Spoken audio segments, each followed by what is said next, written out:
Hello everyone, welcome back to the show. This is Lance Hightower, one of the Cryptid brothers, coming to you from Tulsa, Oklahoma. I hope this episode finds you well wherever you may be out there in your neck of the woods. Before we get into this very, very interesting Bigfoot encounter, I just want to say we're approaching the 10,000 subscriber mark. Thank you so much for sharing our channel. We appreciate you guys so much, more than you'll ever know.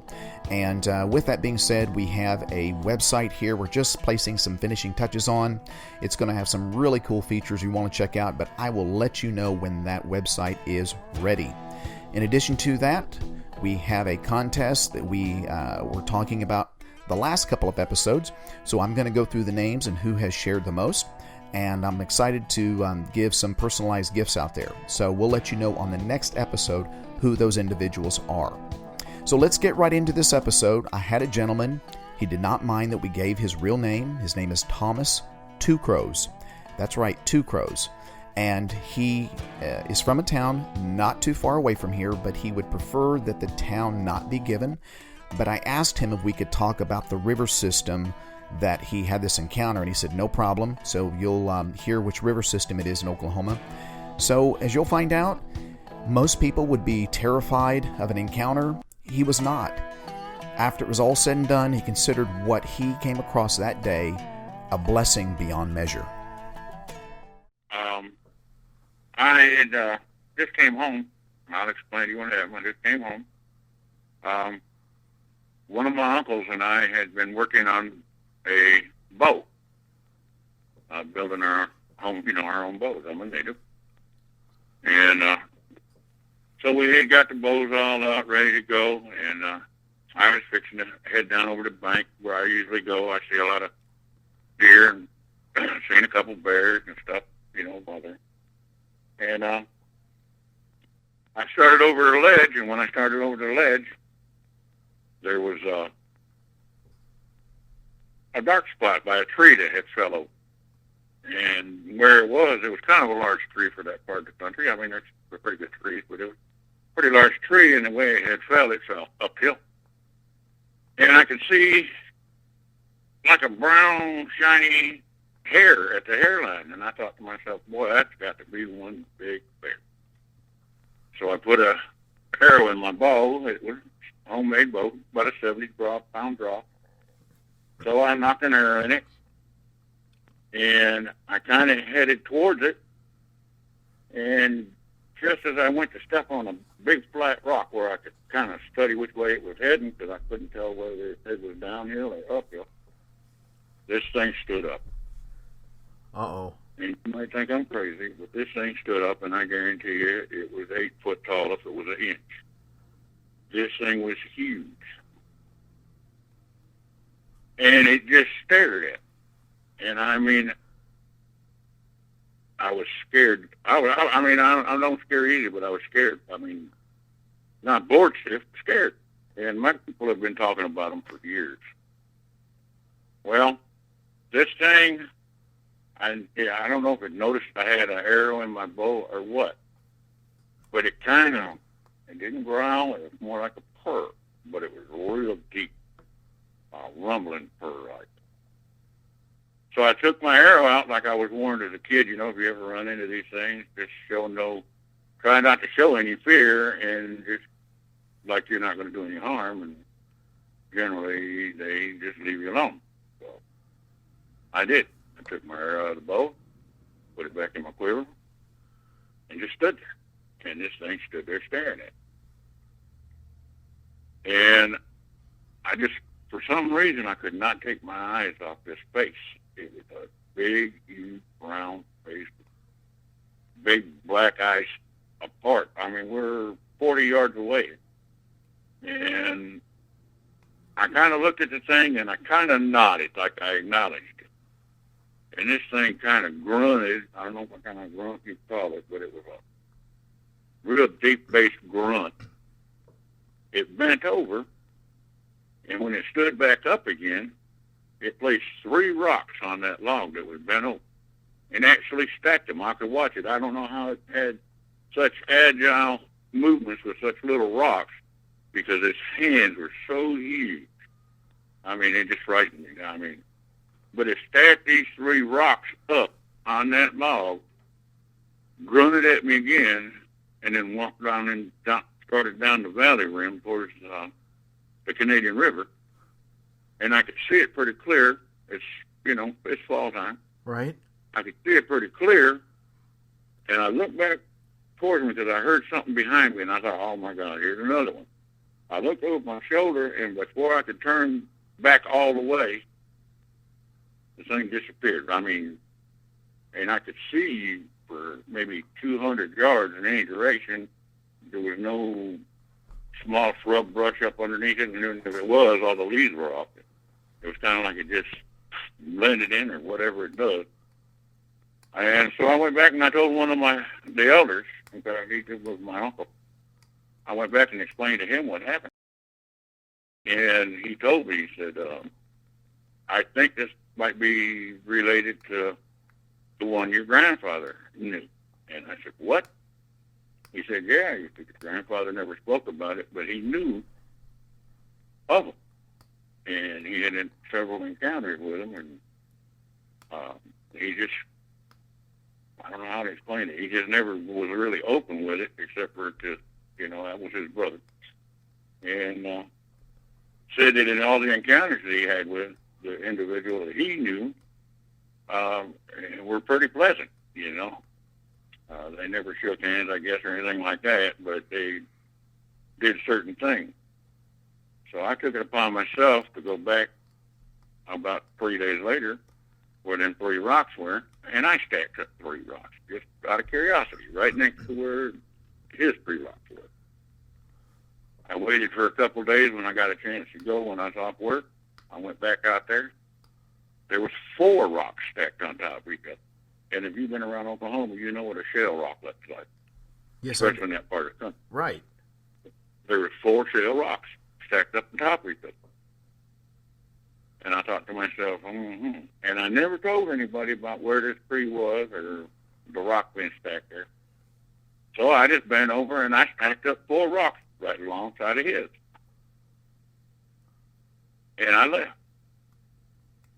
About 3 days later, I went back down there and I was going to stack up some more rocks. If there were more rocks stacked, I was going to do a gesture, Right. This time I go and I walk up there to bend over and pick up some shell rocks to stack on the thing. And here's this thing standing probably 60 yards, maybe 70 yards. Because like I said, I'm an archer.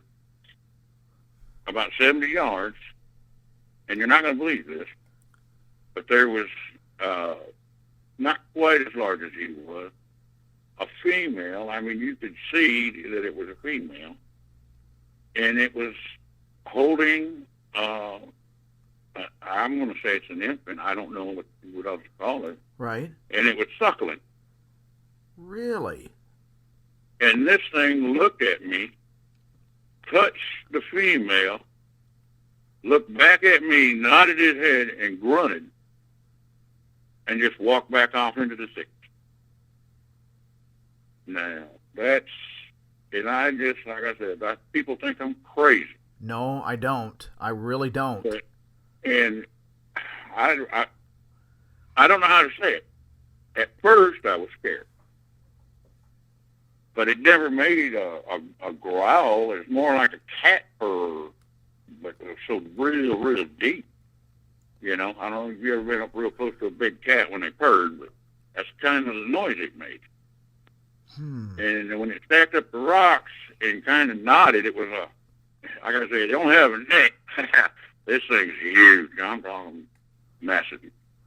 But when he kind of give the gesture like a nod, kind of like a Japanese nod, when he give a short one of those towards me and walk away, it was like I kind of acknowledged him back the same way, and he walked away.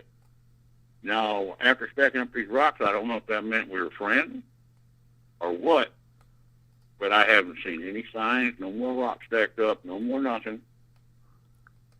But I don't understand why this thing would introduce me to its family. I mean, it's kind of queer if that was his family. I don't know. But I could tell you this much. I wouldn't date the woman. Not even after hitting the ABC club. But she was suckling a young. I mean, and people think I'm crazy. You know, I had mentioned it to my uncle. My uncle said, "No, you're not crazy." He said, "My opinion is, of course, you know, he's 94 this year." He told me that his opinion was that it may have been a member of the clan that my grandfather knew and recognized me from years of hunting with my grandfather, because we were thick as two hound dogs, and we always hunted together. And he always took me in places where a lot of people didn't want to hunt. And now I know why. But I just thought I'd let you know that, and hopefully you didn't think I was crazy. No, I don't. Not at all. Can I ask you a couple questions, if I may? Sure, anything. So your grandfather, a friend, or you said an uncle, let you know that your grandfather had encountered one of these Bigfoot creatures. Is that right? Yeah, my uncle, he's one of the elders of the tribe, explained to me that my grandfather had numerous encounters, but he just never spoke about it. What is the view, if you ever asked or if anyone ever shared it with you or your community, what's the view of these Bigfoot? What's their purpose? How does the community view this, or the tribe? Well, our particular clan view them as protectors. You know, they're woods protectors. They're there to protect the area, like the environment of the area, the climate of the area, the serenity of the area. You know what I'm saying? That's how they view them. And we have stories where they're told that if you do something improper, desecrate that part of the country, you know, and that these things can be rather vicious. And then there are stories that were told by some of the elders that children come on and up missing, and they always address that to that maybe the hunter of the clan of our clan maybe did something improper, and then they came and took one of his young. You know, being native, we were good trackers and everything like that, but they was always told not to pursue it. We were always told not to pursue it. Just respect it if you happen to run across it. Right. And I kind of believe that now. I mean, I believe that wholeheartedly. I mean, I don't care who thinks I'm crazy. I don't care who. You can judge me. You can do what you want, however you want. But I feel as if I encountered something that I was supposed to. I guess, like my uncle said, it's an omen in your life that you get that's only granted to the privileged. And so I guess I kind of feel blessed that way. I've heard that many, many times where, you know, some encounters obviously are not the most pleasant because of a number of reasons. Either the person got too close to a family clan unit, or whatever the Bigfoot creature thought was way too close into their territory, and she acted very aggressive to the human. But I would say I don't hear too much of that. That's kind of at least from my perspective with the show and doing interviews, I would say more than not, most of the encounters are just the Bigfoot stared at them, either close or at a moderate distance, stood there staring at the... Not to interrupt you, but the thing about it was when he stood up and he noticed that my bow was had an arrow in it, he kind of had, I don't know how you'd say it, an offensive look. You know what I'm saying? Like he wasn't scared. But it was like a facial expression of intimidation, kind of. But the minute I took the arrow out of my bow and put it back in my quiver, and kind of acknowledged the fact that I'm not there to bother you, then I could tell that the expression on his face had changed. It was almost like, okay, you're not going to challenge me. I'm not going to challenge you. We're here on a mutual thing. And I think that's kind of what the stacking of the rocks meant was, okay, here, this is the only kind of way I know how to give you a gift or acknowledge the fact that, okay, we're here on good terms. Wow. Well, it sounds like in that he was fully aware of that bow and arrow. That was. Oh yeah, he knows. I could tell he was focused on it right away. Especially something being pointed at him initially. Right, and I mean, I don't know how to say it. It was too big. I know it wouldn't have done a darn bit of good to try to even shoot him. And the only thing that separated us from him and me was that tree. And when he stood up, it looked like he could just step over it. And the oak tree was probably 3 feet around. And I probably could have got on my hands and knees and crawled under it because of the way the branches held the base of the tree off the ground. But he probably could have stepped right over it. He was so huge. Wow. Now, you were, again, at a distance, what'd you say? How far? Oh, no, I was probably only 40 yards. Wow, that's plenty close. I mean, let me tell you something. I'm so accurate with my bow that I shoot moving rabbits at 30 and 40 yards. So I'm a pretty good judge at this. Wow, that's fairly close. When you saw him and you said he'd go every bit of 8 foot, if not an inch, what color was this Bigfoot creature? It was kind of a dark red, not red. I don't know if you've seen pictures of grizzly bears, with a shiny coat, with a kind of a brownish red looking color. Right. It was like that, except for up around his face, you could see that it was, I don't know how you explain it. It looked like a beard on an old hound dog, kind of a gray-looking color. It had like a white-gray look up around his face area. You could tell he was an older, I call him person, because that's the way he treated me. He treated me like a person, so I kind of respected him. And you could tell that he had some age on him because, I don't know how to explain it. If you've seen an old dog, he'll be all brown and everything, but around his face, when he gets a little older, it gets a little gray looking, kind of, just like we did. Well, it wasn't a beard. It was kind of like old matted hair. And that's the only place he was matted, was around his facial area, where you'd have a neck and your shoulders, it was kind of like in that area. That is amazing. But he was what did the... everybody said he was ugly. He wasn't ugly. He was, I guess for his species, he might have been rather handsome. I mean, I don't know how to explain it. But he was I don't know. Maybe you think I'm crazy, but he looked like you know how you see a guy who's in a suit, then you see a farmer, and then you see the middle class. He looked more like he was groomed in an upper class kind of a way. I don't know how to explain that.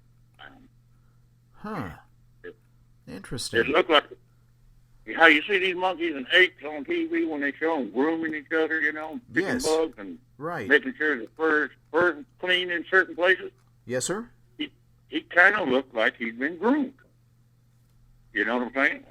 He didn't look all shabby and mangy looking. And the only place he had any matting in his hair was right around his facial area. But his face looked weathered. I mean, he looked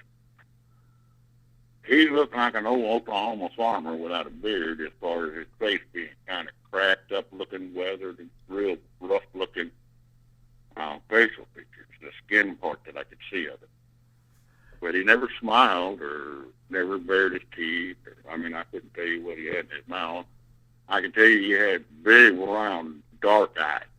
Huge, face part real far, big, huge, dark eyes. But they weren't intimidating. I mean, you know how you would kind of bow down on your eyes to make your a mad expression. Yes. They were kind of like that when he first seen me with the bow, but then when he seen me put the arrow back in my quiver, it changed. They raised up. It's kind of like a twinkle. I don't know how to explain it. It was kind of like a relief expression. And I thought to myself, I said, my people talked about it, and now I've seen one. Doggone it, I'm blessed. And I asked my uncle, I said, do you think that it would be okay for me to go back in there and hunt? And after I told him that I had seen a female, and he touched the female on the shoulder, kind of like, like you're going to introduce your wife. Hey, this is my wife. And you put your hand on her shoulder. Right. It was that kind of a thing. And I seen I seen the young one suckling. It didn't make any noise, and you could tell it was a female because she had her breasts were kind of hairy and everything, but you could tell that she'd been suckling. I don't know if you ever seen a dog suckle, how the nipple kind of protrudes after something's been suckling on it. I was close enough that I could see that. Okay. You could see the kind of pinkish redness of how it'd been suckling. Wow, that's close. That's really close. When he touched her, and you say he was every bit of 8, how tall or how big was she? I'm going to say she was probably closer to 6'5", maybe a little taller than that. Her head was just about a couple inches lower than his shoulder. And she didn't look old. She had more of a younger look to her. She didn't look as aged and weathered as he did. How was the infant being held as it was suckling? It was being cradled just like a mama cradles a baby when she's suckling a baby. The exact same thing. Had her arm up underneath it, supporting it. And the baby, and now you know something now that you mentioned it, the baby had right in the front of her chest, he was suckling. So the head was on the right-hand side, suckling on her breast. And it had a hold of her mane. That's the only thing I can think of how to explain it.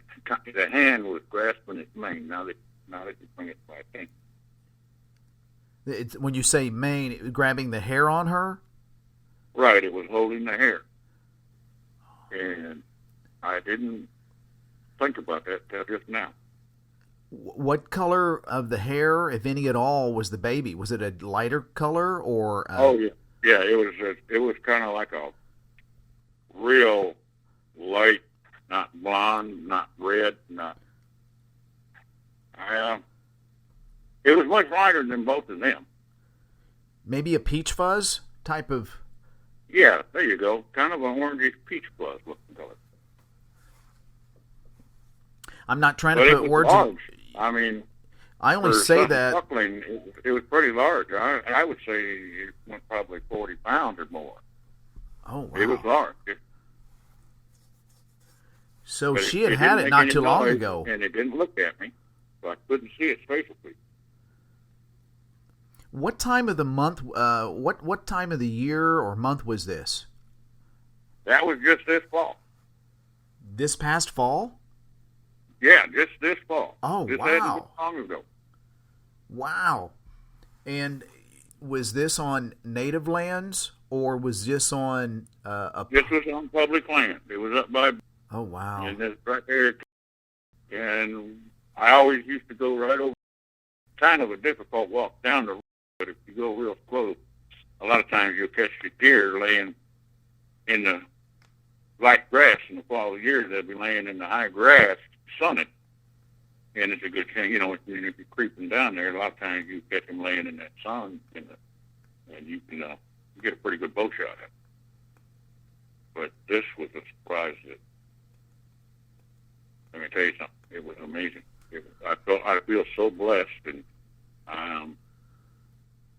as far as my native people, like I told my uncle and I told my aunt and them and some of the other elders, I asked their opinions, and they told me it's a gift when you see them, and it's kind of like a spiritual gift, Some people get to get inclinations, you get inclinations of certain things and that, but they say it's very rare that you get an opportunity to see one.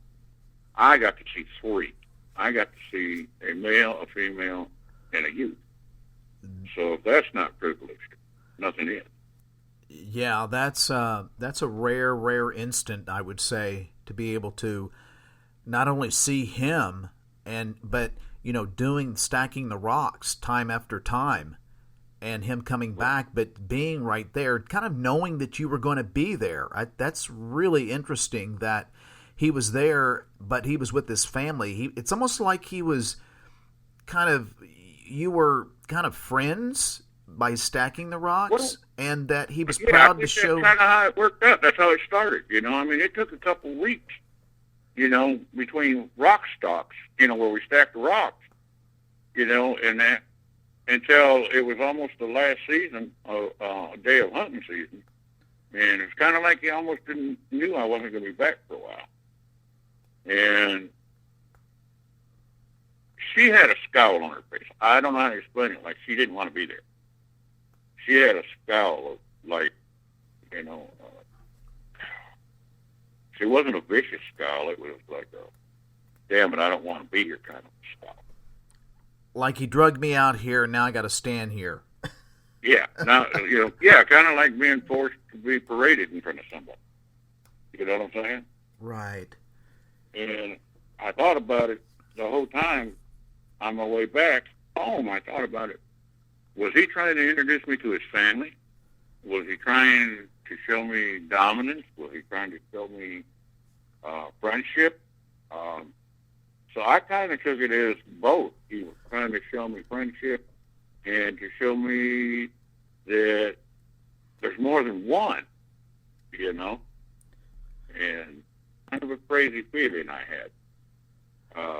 But walking away, I had a warm feeling. I wasn't scared. I felt like, shoot, I'm not the biggest predator out here, and I surely know someone who is, and I felt kind of protected. I mean, because there was no threat. I think if something I feel as if a mountain lion would have jumped out, he'd have came to my aid. Honestly, that's how I felt in my heart when I was walking away.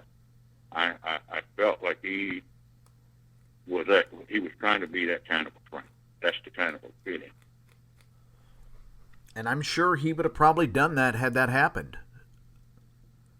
And my aunt and them told me, treasure it with all your heart. Your grandfather did, and he got to see him numerous times. And but he didn't brag about it. He just let people know that, yeah, I've seen them. They're there. I acknowledge the fact. They don't bother me, so I don't bother them, kind of a thing, Right. And never really spoke about it much around us children. I mean, we've heard stories through the elders. You know how you do when you're kids and you're running around. Oh, I'm sure. Yeah, right. People are talking and stuff. Mm-hmm. You hear things like that. But I always just took it as maybe, there's truth to it, because these are the kind of people who just don't come out open and blatantly lie. But all my years of hunting with my grandfather, I never seen him. Now, there's numerous occasions I've seen him sit and look in certain directions that I often wondered, did he see one but just didn't want to bring it to my attention? Was he looking at one and wasn't, or that? Because he had, sometimes he'd have a way of staring off into a distance, kind of. And it was almost like, I don't know how to explain it now that I'm older, now that I've seen this, and I understand. I say I understand. I really don't understand why. I just understand that it happened, and I feel as blessed as if God is himself had just touched me by the hand, Yes. How many years had you been hunting with your grandfather and all my life, from the time I could start walking without peeing on my own self, and that my grandfather carried me hunting all the time. He was a bow maker. He was an archer supreme. He could track anything, and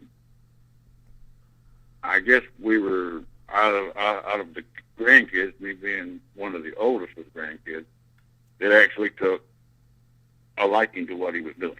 I mean, I enjoyed going with him, selecting wood for making bows, the whole process. It's a long, tedious process, and you have to have patience. And a lot of children, I guess, don't have patience like that. I did.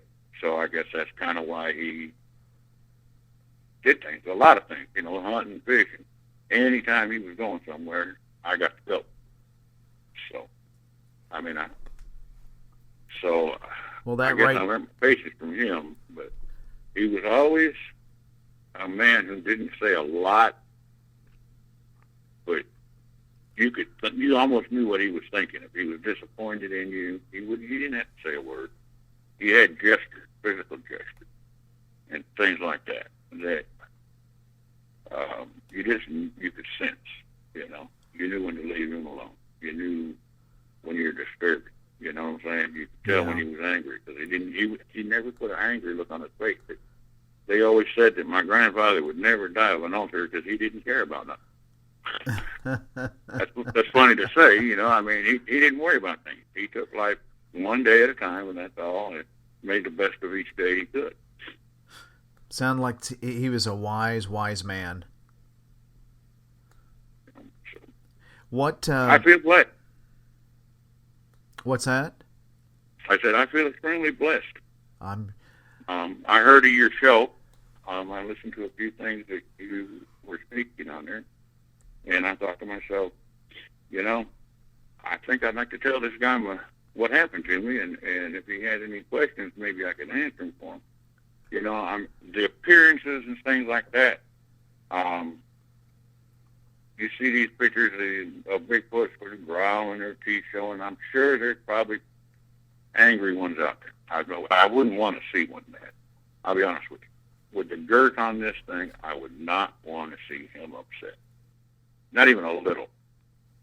But what I was going to say to you, when he put his hand on, whether it was his daughter or his wife or whoever it was, on the female's shoulder, I remembered that his hand was so huge, but his fingernails caught me kind of queer.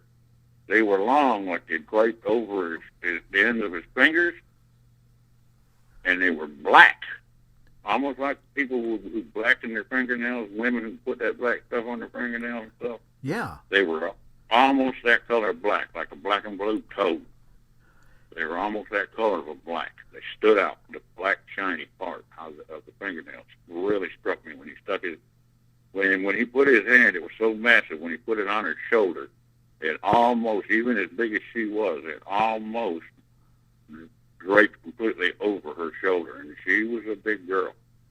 Wow. She was a big girl, thick girl, real thick. So the nails that you could see again, they went over the fingertips, the ends of the fingers. Yeah, I mean, I noticed it right off the minute that big, huge hand draped over her shoulder.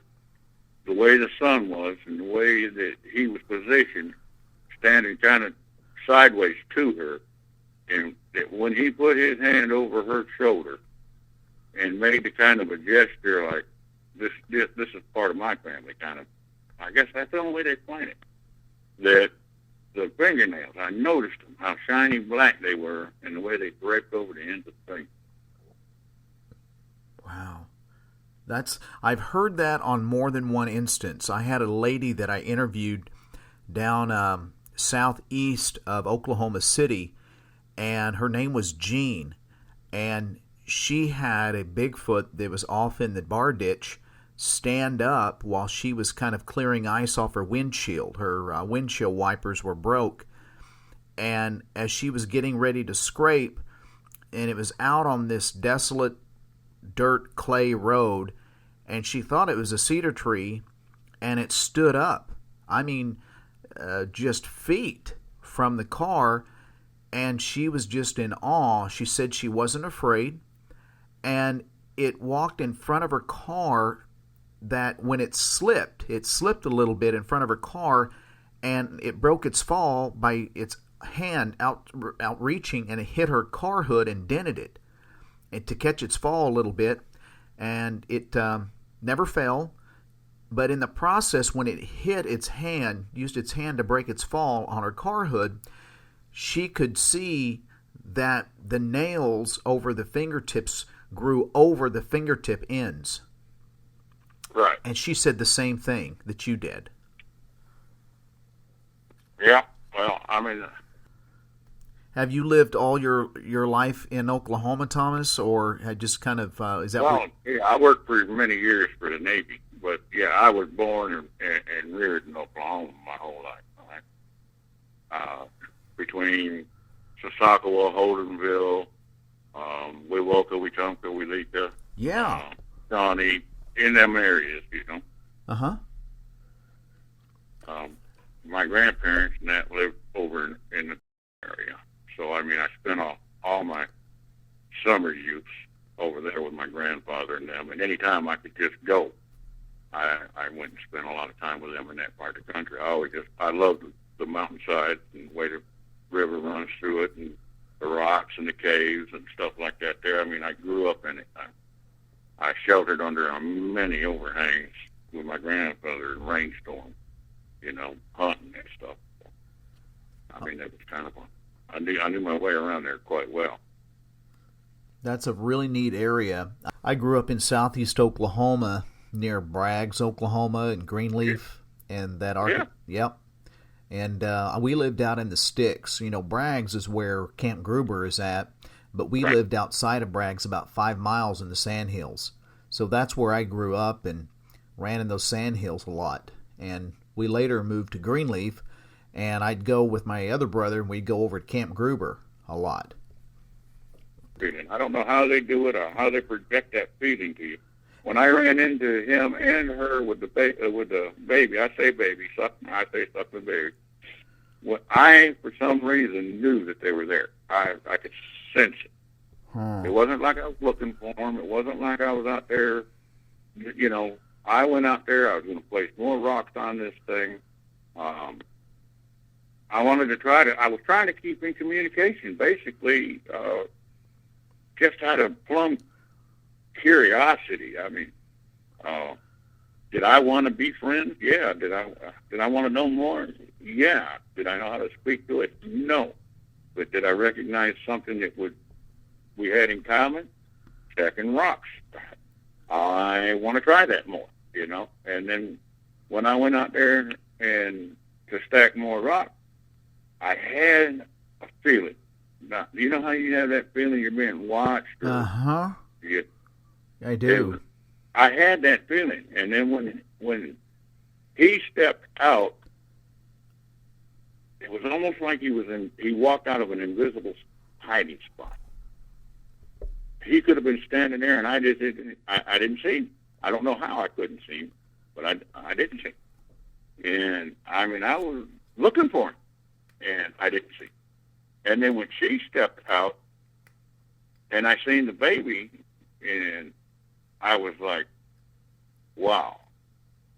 And then I kind of studied, because, like I said, I'm a hunter. I kind of studied where they were standing, and I could not, for the life of me, figure out how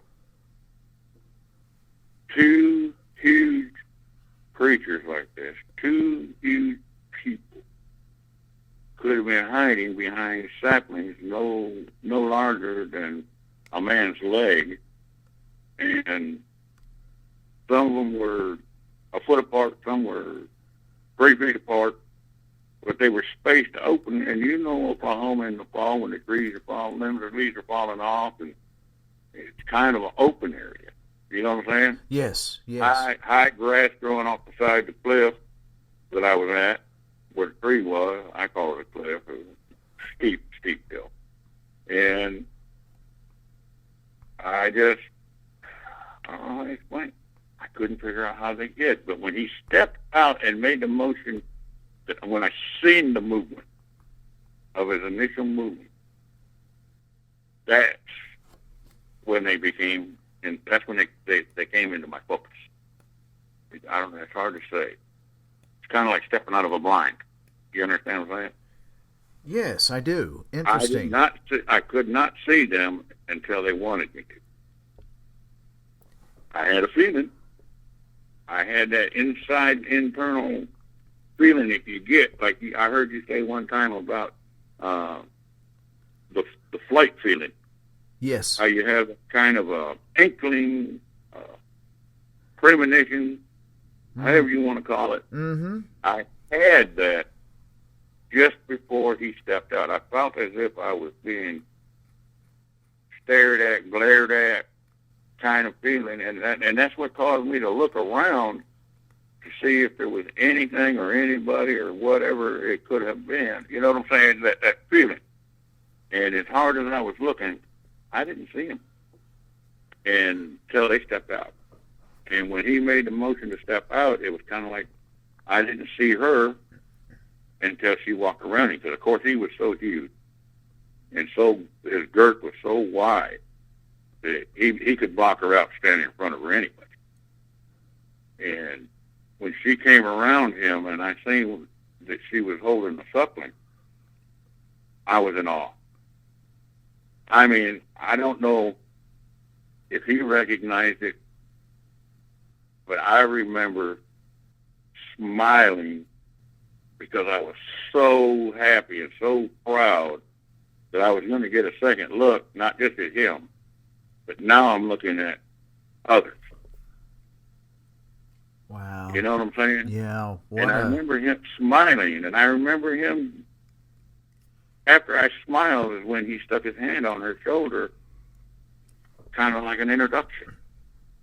I remember it well. I mean, I remember it well. It was just months ago.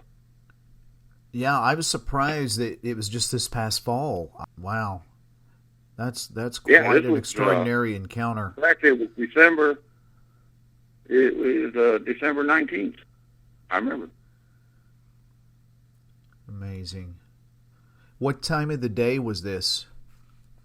This was early morning. When I seen him the first time, it was it was just after the first month. It was around the 4th because my brother was born on the 4th when we were celebrating. I think it was the 5th or 6th first time I seen him, and it was like the 19th when I met the clan. I call myself introduced, so. But yeah, it was in the afternoon both times. You know how it's not quite morning, not quite noon? Yes. You know how in Oklahoma it's cool in the morning, and then as the sun starts to rise and it warms up real quick. Mm-hmm. It was at that point. It was just where it was comfortable enough to. I had a long sleeve shirt on, with a thermal underneath it, and I had a pair of gloves on. I like pair of white mule gloves. I'm sure. And I had a pair of those on, and it was a little cool, but it was not cool enough that I needed a jacket or anything, because if you were on a walk, I didn't want to break in a sweat. And I don't know what else I could say, other than it was the most wonderful, glorious time in my entire life. I've never been more satisfied in life other than the fact of when my children were born or when I married my wife. Those are the only thing it compares to. What an extraordinary moment. That is it's a beautiful moment, and it's extraordinary because not only did you see him once, but twice, and then he brought his apparent family and had a gesture of some type of kindredship, or he was proud. It was like a meeting of goodwill. Honestly, it was very humbling, and it showed so much intelligence. I don't know how to explain. I knew this thing is far, far, far from being a creature of the wild. He might be living in the wild. And I know why they don't see a lot of them, because you could sense that this thing had ungodly intelligence. I mean, you just knew that when you looked into his face that this is a very smart individual, very well educated in his field. You understand what I'm saying? Yes, I do. It's hard to capture just how intelligent these creatures are, and in many respects, I tell people that these creatures may not be as intelligent as, of course, humans, being able to, with the technology and ability to create and develop and have a sense of a multitude of different languages. But I believe that as far as the environmental intelligence that they have, it exceeds ours. Their ability to hunt in the woods and hide and thrive, and solely by being in the woods, and how savvy they are at just surviving in the elements is incredible to me. Yeah, because, we have mild winters, we have harsh winters, and it's kind of a hit and miss on seasons. But I could tell that their fur lays. I say fur because I can't call it fur because they're not an animal. The ones I met were not animals. These were people of a sort. Some kind of people. And because I could tell the way the intelligence was, I could tell but the way their hair lays and the thickness of it that's covering the girth, that you could tell that they have no need for clothes. I don't know how to explain it. My brother tried to ask me a lot of questions. He asked me millions of questions, and I try to explain it to him. He goes, well, how come they don't wear clothes? When I tried to explain to him, if you could have seen the way the hair laid on them so gracefully, the thickness of it, if you could see the look on the face, how weathered it was because it wasn't completely covered in hair, if you could see the dark, rawhide-looking hide on the bottoms of their hands, and if you could have just seen it, you knew that they were built and designed solely for the elements. Solely for the elements. I mean, every aspect of the way they're designed was for the elements. And it's just, I'm still amazed by it. I'm astounded. Like I said, I'm just so blessed because it's so fresh in my mind. I don't never want to lose that. It sounds like you never will. That's an amazing and wonderful memory you've got there. One more thing here. What, if you had any words of advice for anyone that ever goes out and accidentally bumps into one of these creatures just unknowingly when they're out and about or hiking or fishing, what would be your words of advice to them? My words of advice, the only word that I could honestly say to somebody is maybe leave as fast as you can without running or showing too much fear. But if you accidentally run up on one and you're within 40 yards of him, he could run you down split and kill you.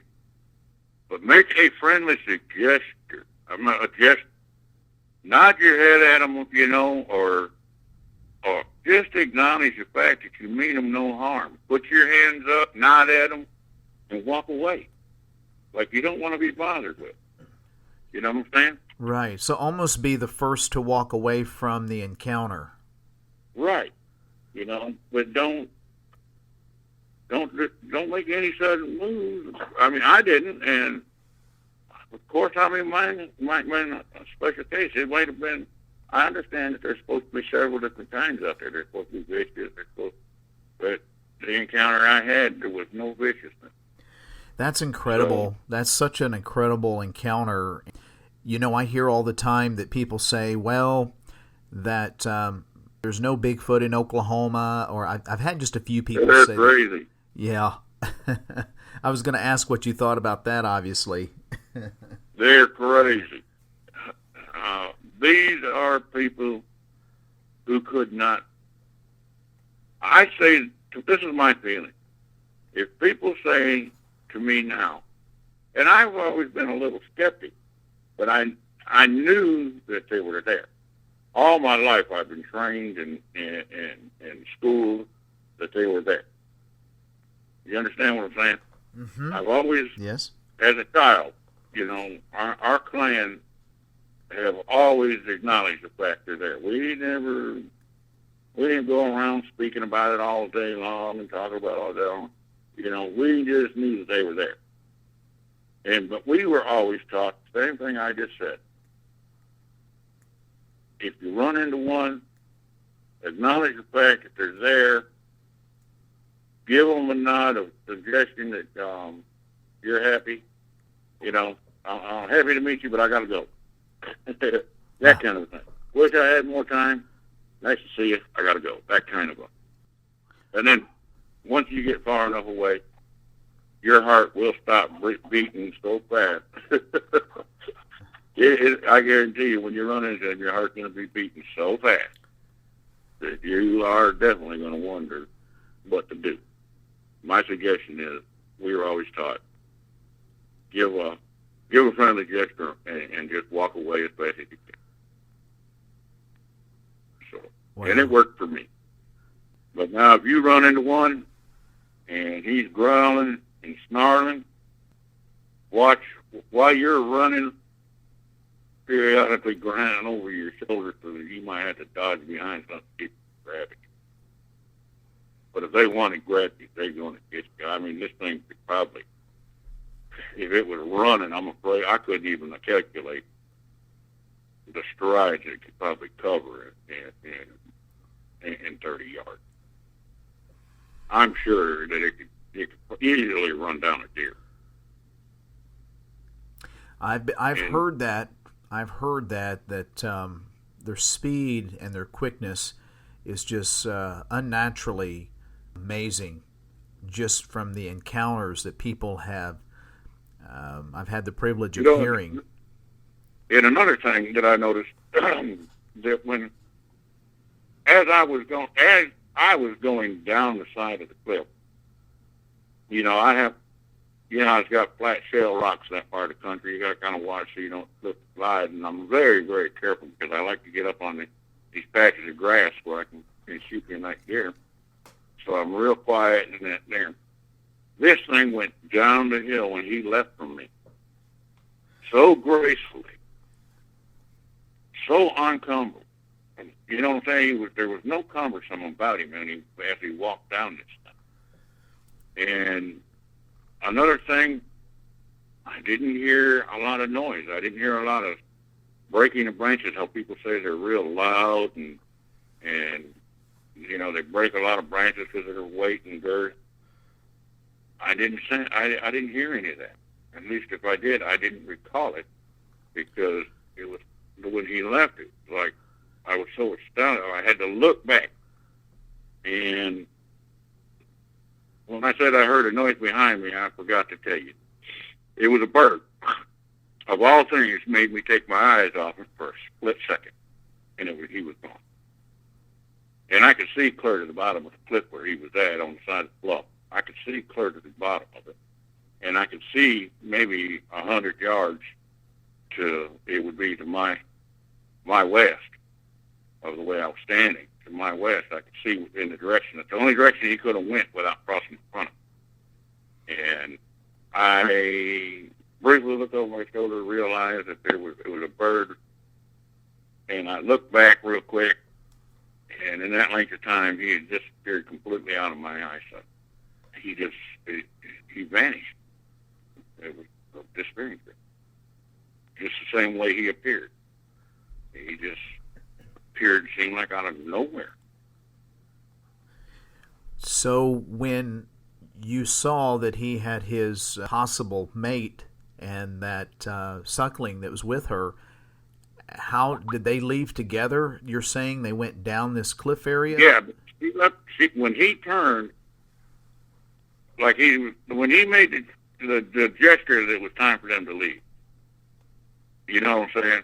He made the initial kind of like a grunt purring kind of a sound. She knew then, I could tell then that she knew it was time to leave. And she turned and went kind of like behind him, because he's still standing almost sideways too. And as she went behind him, he blocked her out. His girth was so wide, he blocked her out. And then when he turned and started walking away, I watched him for a few seconds. And like I said, I took my eye off him for a split second. And I didn't see him again. I was just astounded how and I know I wasn't dreaming, hallucinating, because there's not a drug on earth that could give you the satisfaction of the way I felt. It was astounding. It was a miracle. It was a gift. It was a blessing. It was all of those sensations wrapped in one. Wow, what an experience! Or do you plan on going out there again and just in that area? I go quite frequently. Oh. And then I go now in different places, and I leave little stacks of rocks when I go places. And our last count was 4. So I always leave a stack of 3 wherever I go. If I find something laying down or a flat stump that's been sawed off or something, I always find a way. And I got now where I've got a jacket. Now, you might find me funny, but I've got a jacket that has probably 5 pounds of rocks in the pocket. Hunting jacket with rocks in the pocket. Interesting. Just so that I have rocks to stack little piles whenever I'm out in that area. What a wonderful encounter. It affected my life in a way that, like I said, my children, my grandchildren, and all that, they can play with everything I got, but they know that they can't take the rocks out of my jacket pocket. That's great. That's a no to their grandfather and my children and my wife even. You don't take the rocks out of Grandpa's pocket. Aside from, it sounds like some of the elders, have you shared this story with anyone else? Just my immediate family, and that's basically it. I didn't want people to think I was crazy, and I don't really care now. Now I don't care if the whole world knows, because it was such an encounter that it was so, oh my God, it was, I call it life. I always wondered why I was designed, what I was designed for. What's my calling in life? I don't have to know anymore. I don't even wonder. I don't even care. Yes. I really don't. I think my existence on life was to be presented with a gift that was so gratefully deep. I don't know. I just feel so blessed. Well, I had a good friend at one time that told me something, and he used to say he operated by the JK principle. And I asked him one time, I said, what does that mean, the JK principle? And he said, in life, just knowing of what you know, what you've done, what you've seen is just enough that I don't need to prove anything to anybody, no matter what they say about me, no matter what they think about me. Just knowing what I've seen and done is all that matters. Yeah. Like I said, I told my brother, I said, I feel as if my life's complete. I couldn't think of anything other than maybe a new grandson could make me feel anyway. I have a granddaughter, and the oldest one is 13, and I kind of sat down with her and gave her a little explanation of why I have rocks in my pocket. She was curious. And we've always been real close. And we do a lot of walking and talking. And she's at the age where she likes boys and things like that. So we've been kind of having a little discussion. And then I told her basically exactly what I told you and how I felt about it. And she told me that the next time I start going on these little walks to go stack rocks, could she come along? And I told her, I said, you know what? I think I would really like that for the simple fact that if I ever ran into him again, I'd like to be able to put my hand on on her shoulder and introduce her. Well, that sure would be a very unique, special moment, wouldn't it? Yeah, and I mean, so I've been going not quite as frequently as I need to, only because of illness and my family meeting illness with my wife. But as soon as I'm able, trust me, I'll be out 2-3 times a week from now until I can't walk anymore. Just going out stacking the rocks. Somebody told me I needed to put cameras up. I said, what for? I don't need a picture of this thing. I know exactly what it looks like. Well, Thomas, I can't thank you enough, sir, for your time. What an amazing encounter. I feel very blessed that you've shared this experience with me, and I look forward on to sharing it with others. I think this is something that people need to hear. You know, you hear of all the bad encounters that happen, and you very rarely hear of a good encounter and how it made the person feel. So thank you for sharing that personal context of the way you felt and how you feel about it, and kind of the blessings you think it's placed on your life. That's what a special memory. And I always like maintaining some contact every once in a while, so I may drop a call every once in a while to you, sir. And I'll let you know how the rock stacking goes. Yes, please do. I would really like to hear that. It sounds like you've got things in perspective, how life needs to be, for sure. You betcha. Well, do me a favor, will you? Yes, sir. Have a good day, but try to have a better tomorrow. I sure will. And thank you for that. I appreciate that, Thomas. God bless and take care, my friend. You too now. All right.